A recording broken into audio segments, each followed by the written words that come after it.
Sunita Williams अंतरिक्ष में 9 महीने बिताने के बाद धरती पर वापस आने वाली है, लेकिन यहाँ आकर उनके लिए नॉर्मल लाइफ में वापस आ पाना बेहद मुश्किल होने वाला है। अंतरिक्ष में गुरुत्वाकर्षण की कमी से उनके शरीर में काफी बदलाव हुए हैं, जिन्हें ठीक होने में महीनों या फिर सालों का वक्त लग सकता है। नासा के अंतरिक्ष यात्री लेरॉय चियाओ के मुताबिक अंतरिक्ष यात्रियों को धरती पर आने के बाद चलने में परेशानी हो सकती है। लंबे समय तक अंतरिक्ष में रहने से अंतरिक्ष यात्रियों में बेबी फीट की दिक्कत पैदा हो जाती है। उनका कहना है कि हवा और गुरुत्वाकर्षण न होने की वजह से अंतरिक्ष यात्रियों को स्पेस में वेट लॉस का अभाव हो सकता है और पैरों के पंजे की ऊपरी मोटी चमड़ी खत्म हो जाती है। इससे उनके पैर छोटे बच्चे जैसे कोमल हो जाते हैं और उन्हें चलने फिरने में परेशानी हो सकती है। बेबी फीट के अलावा अंतरिक्ष यात्रियों को बोन डेंसिटी लॉस का भी सामना करना पड़ सकता है। ग्रेविटी की कमी से बोन डेंसिटी लॉस की वजह से उनकी हड्डियां कमजोर हो सकती हैं। नासा का कहना है कि अंतरिक्ष में बिताया गया हर महीना 1% बोन डेंसिटी को कम कर देता है।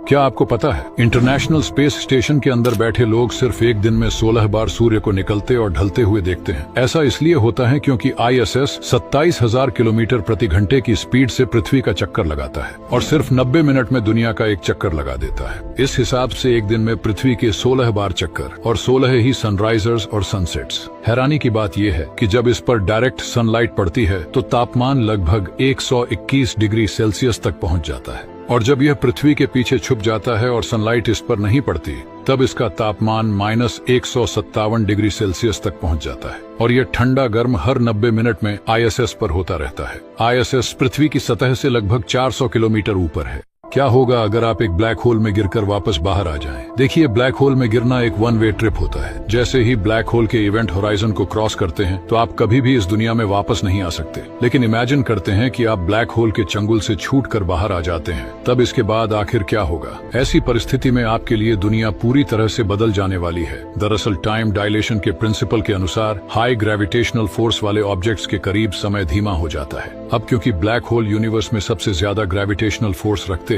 तो समय इनके अंदर पूरी तरह से रुक जाता है। कहने का मतलब ये है कि ब्लैक होल के अंदर चाहे आप 1-2 सेकंड्स के लिए ही क्यों ना रहो, पर ब्लैक होल के बाहर आने पर आप देखोगे कि लाखों या करोड़ों साल बीत चुके हैं और दुनिया बदल चुकी होगी। और ये भी मुमकिन है कि आप उस नए माहौल में सरवाइव ही नहीं कर पाए, क्योंकि इतने सालों में ब्रह्मांड कितना बदल चुका होगा इसका अंदाजा लगाना भी मुश्किल है। एक ऐसा समुद्र जिसमें आप चाहकर भी डूब नहीं सकते। इस समुद्र में आप कितना भी अंदर चले जाओ आप डूब ही नहीं सकते, बल्कि आप इसके ऊपर तैरते रहोगे। इस समुद्र को डेथ सी यानी मृत सागर के नाम से भी जाना जाता है और यह पृथ्वी का सबसे खारा समुद्र है। डेथ सी जॉर्डन और इजराइल के बीच मौजूद बहुत ही खारे पानी का सागर है। यहाँ मौजूद पानी में बाकी समुद्र के मुकाबले 10 गुना ज्यादा नमक है। इसके पानी में 35% नमक मिला हुआ है। इतना ज्यादा खारा पानी होने की वजह से इसमें कोई भी जीव जिंदा नहीं रह सकता और इसमें कोई मछली भी नहीं पाई जाती है। इसका पानी इतना ज्यादा खारा होने की वजह से इसकी डेंसिटी भी बहुत ज्यादा है, जिसके कारण हमारा शरीर डूबने के बजाय तैरने लगता है।